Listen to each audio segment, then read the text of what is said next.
Bonjour vous, ça va?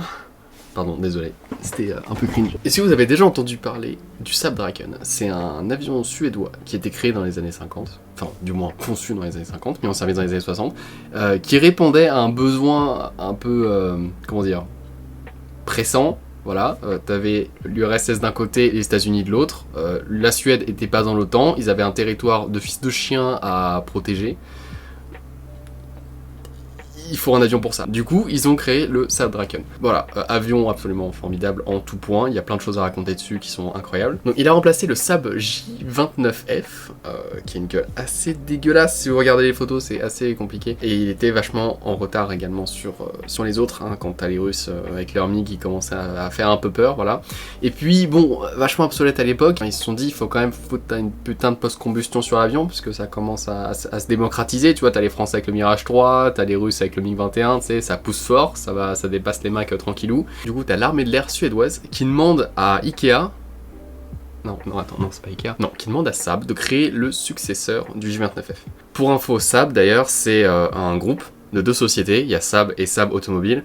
Saab Automobile qui faisait les voitures. D'ailleurs, il y a l'une des deux sociétés qui a tenu un peu plus longtemps que l'autre. Hein. Moi, je dis ça, je dis rien.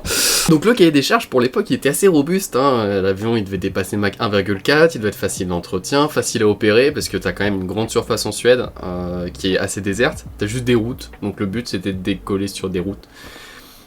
Voilà, et il devait aussi aller à la station-service. Enfin, vraiment, c'était le ghetto absolu. Le but, c'était vraiment de faire fonctionner l'avion dans quel que soit le contexte, quel que soit le terrain. D'ailleurs, ce sujet-là, c'est devenu un peu la spécialité de Saab en général, c'est que quand on regarde le Viggen ou le Gripen aujourd'hui, ils sont tous capables de décoller sur la route. Globalement, c'est un peu ça leur marque de fabrique. L'objectif, c'était de faire, du coup, selon l'armée de l'air, un intercepteur. Au final, l'histoire fera que ça deviendra plus un chasseur polyvalent. On y reviendra plus tard sur ce sujet. Pour la petite histoire, ils se chiaient dessus un peu au début. Du coup, ils ont fait une version 70% à l'échelle du Draken de base, qui s'appelait le Lille Draken. Il a fait son premier vol en 1952. Alors, fait intéressant, il a passé le mur du son involontairement.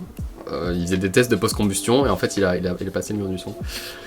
Et j'imagine pas la gueule du mec qui pilotait ça, ça devait être assez marrant quand même, voilà. Après avoir testé tout ça, ils ont fait leur premier vol en 1955 avec les vrais Draken, ils en ont demandé 3 au début, avec un moteur provisoire.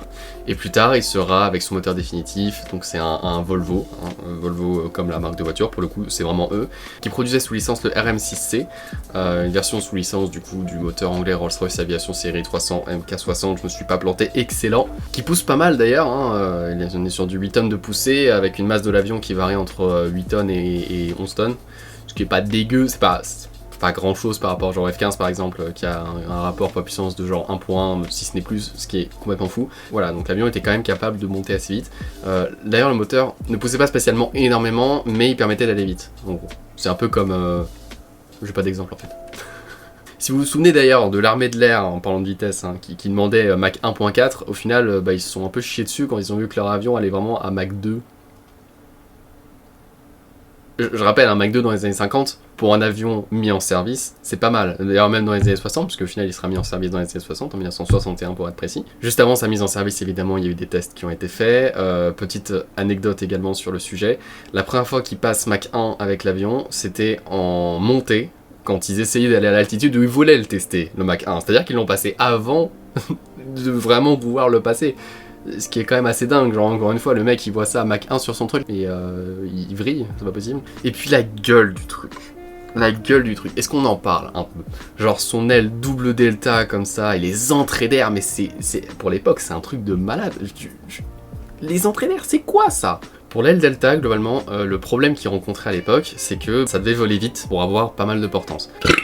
Les vitesses de décrochage de ces ailes delta étaient assez importantes. Et du coup, ils ont créé une aile double delta, c'est la première fois qu'on voit ça, au final, sur cet avion, qui permet de à la fois voler vite, et à la fois voler doucement, donc en profitant des caractéristiques de l'aile delta, tout en pouvant voler doucement, en se posant du coup plus facilement. Et je vous rappelle qu'il doit quand même se poser sur des routes, Sur les routes, bah il y a des virages, il y a des trucs, donc si on peut se poser rapidement, freiner rapidement, ça peut être pas mal, et d'ailleurs décoller aussi rapidement, ça peut être pas mal également. C'est quelque chose qu'ils ont réussi à faire quand même, qui était assez nouveau à l'époque. C'est du coup le premier avion aussi à avoir fait la manœuvre du Cobra. Comme les Russes actuellement adorent le faire, hein, mais du coup là c'était pour le coup suédois. L'avion réussissait également à faire beaucoup de vols en high alpha, c'est-à-dire mettre beaucoup de gaz et voler tout doucement, afin de ne faire des interceptions d'avions lents. Là, je sais pas si vous voyez par exemple quand le Rafale il intercepte des petits avions, tout ce qui est DR400, Cessna, tout ça, qui volent super doucement, bah, il a énormément de high alpha pour avoir un maximum de portance, vu que l'aile Delta a besoin de beaucoup de vitesse pour voler. Bah, Draken, il arrivait à faire ça. Même sans les canards devant, hein. C'était vraiment hyper précis, et il volait comme ça, hyper doucement. Il y a une anecdote assez intéressante sur ce sujet, c'est que les Anglais, à un moment, ils survolaient un peu la zone. Les Suédois les ont interceptés parce que, pourquoi pas, et bon, certainement un objectif militaire, hein, c'est plutôt normal. Et donc les Anglais, en voyant l'énorme aile Delta, ils se sont dit, vas-y, attends, on va un petit peu... Non, attends, avec l'accent. Ils se sont dit, vas-y, Gerard, avec ton T, tu peux baisser un petit peu la vitesse, comme ça, l'avion, il va décrocher à droite. Et pourtant, ils le regardaient comme ça, le sabre Draken comme ça, et c'était là, mais what? À quel moment il fait ça? Et au final, bah, ils les ont félicités de cette manœuvre, je trouve ça quand même vachement cool. T'as aussi des histoires de pilotes de sabre Draken qui ont fait des dogfights friendly en quelque sorte avec les MiG-21 soviétiques qui croisaient au-dessus de la mer Baltique. Et ça se passait bien, et les soviétiques qui étaient derrière, ils voyaient ça, l'énorme manœuvre du Cobra comme ça, ils étaient comme des oufs, ils étaient là mais what, à quel moment ça marche? Et au final, bah, ça aurait inspiré beaucoup les Russes, qui ont fait ça à ce qui paraît avec carrément des MiG-21, qui n'étaient pas spécialement faits pour ça à la base, qui n'avaient pas la surface à l'air pour permettre ce genre de manœuvre. Et ils ont réussi à le faire, en Égypte notamment, à ce qui paraît il y avait des histoires comme ça, qui n'ont jamais été vraiment vérifiées, on n'est pas trop sûr sur ce genre de sujet, mais voilà. Le sabre Draken connaîtra des versions monoplace, biplace, des versions pour l'entraînement, des versions initiales, des versions de proto, des versions de ce que vous voulez. Il sera aussi exporté en Autriche, au Danemark, en Finlande, tous les pays un petit peu proches de la Suède. Vite fait pour l'armement, il peut emporter jusqu'à 3 tonnes environ de charge militaire à l'extérieur, donc sur ses ailes. Il a également 1 ou 2 canons de 30 mm, ça casse pas mal le 30 mm quand même. Pour son plafond et son rayon d'action, on est sur un plafond de 20 km, ce qui est quand même rigoureux, hein, tu vois largement la courbure de la Terre, et environ 1300 km de rayon d'action. Ce qui est pas trop mauvais. En fait, l'avantage, c'est que comme il a des très grandes ailes, naturellement, il peut stocker pas mal de carburant, ce qui le rend également un peu plus lourd, donc les performances peuvent être un petit peu entravées par tout ça. Il y en aura 634 qui seront construits pendant toute la durée du programme.